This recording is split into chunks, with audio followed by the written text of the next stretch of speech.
40 दिन अपने घर में सूरह बकरा पढ़ो, बरकत होगी। कहते हैं मौलवी साहब 40 दिन तो नहीं पढ़ी जा सकती, 2.5 पारे, हमें कोई तावीज़ ही कर दे। हम शॉर्टकट चाहते हैं ना, रोजाना सुबह 2.5 पारे सूरह बकरा पढ़े, ये तो हमसे नहीं पढ़ी जाएगी, तो आप कोई तावीज़ ही लिखते हैं।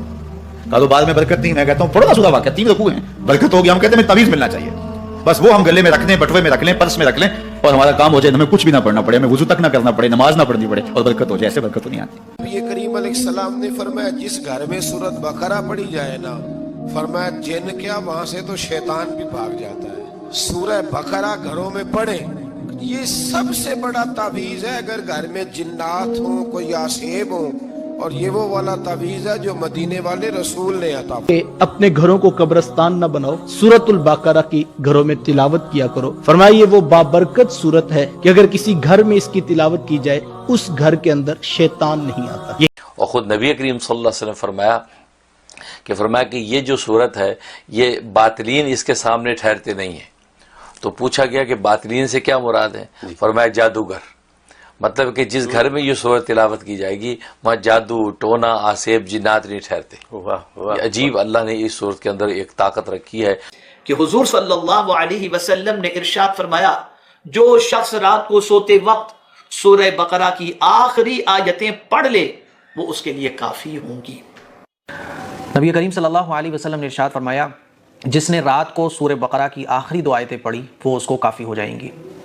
सूरह बकरा ये तकरीबन 2.5 पारे पर मुश्तमिल है और इस सूरत में एक आयत है जिसको आयतुल कुर्सी कहा जाता है, और सूरह बकरा की आखिरी 2 आयतों की भी वो बहुत ज़्यादा फजीलत है। यानी इस पूरी सूरत की फजीलत, फिर इस सूरत में कुछ आयतें ऐसी हैं जिनकी अलग से फजीलत।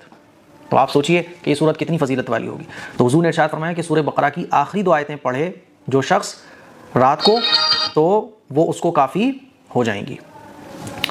हदीस नंबर 2, काफ़ी हो जाने का मतलब क्या है कि जितनी भी चीज़ें ऐसी हैं जिनको इंसान नापसंद करता है, शैतान का असर, जिन्नात का असर, है ना, नुकसान जिन चीज़ों से पहुंच सकता हो, तो उन तमाम चीज़ों से ये सूरत की आखिरी 2 आयतें हिफाजत करती हैं।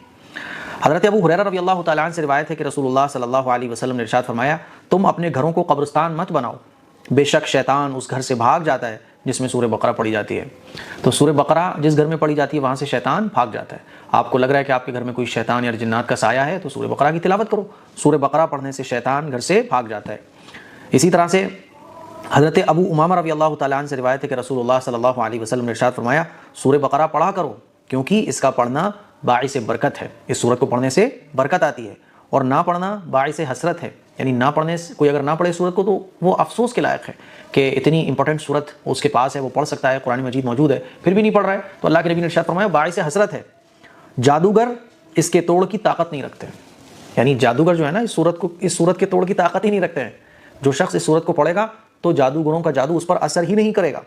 ठीक है, तो जो शख्स सूरह बकरा को पढ़कर अपने आप को महफूज बना ले, सूरह बकरा को पढ़कर अपनी सिक्योरिटी ले ले शैतान और जिन्नात और जादू करने वालों से, तो जादूगरों का जादू उस पर असर नहीं करता है। नबी सल्लल्लाहु अलैहि वसल्लम ने फरमाया, जिस घर में 3 दिन तक सूरतुल बकरा की आखिरी 2 आयत मुसलसल पढ़ी जाएं, वहाँ शैतान करीब भी नहीं आ सकता। यानी उस घर के शैतान करीब नहीं आ सकता जिस घर में 3 दिन मुसलसल सूरतुल बकरा की आखिरी 2 आयत की तिलावत की जाती है। सही बुखारी किताब फ़ज़ाइल कुरान किताब नंबर 66 हदीस नंबर 5009 मन क़रा बिल आयतैन मिन आखिर सूरतिल बकरा फ़ी लैलतिन कफ़ता, जो सूरह बकरा की आखिरी 2 आयतें पढ़कर सोएगा, ये दोनों आयतें उसके लिए काफ़ी है। तो घबराने की ज़रूरत नहीं है। मेराज में नबी सल्लल्लाहु अलैहि वसल्लम जब गए तो 3 चीज़ें मिली थी। उसमें क्या है? 5 वक्त की नमाज, फिर इसी तरीके से नंबर 2 सूरह बकरा के आखिरी आयतें, और तीसरी चीज़ अल्लाह ने ये दी है कि उसको बख्श दिया जाएगा जो शिर्क की हालत में नहीं मरा है। तो सही मुस्लिम किताबुल ईमान किताब नंबर 1 हदीस नंबर 173। तो आखिर के जो जुमले हैं उसके अंदर दुआ है, उस दुआ को याद कर लीजिए। कुछ सहाबा से ये भी आता है कि वो लोग क्या करते थे, आखिर में आमीन कहते थे कि अल्लाह तो कबूल फरमा ले।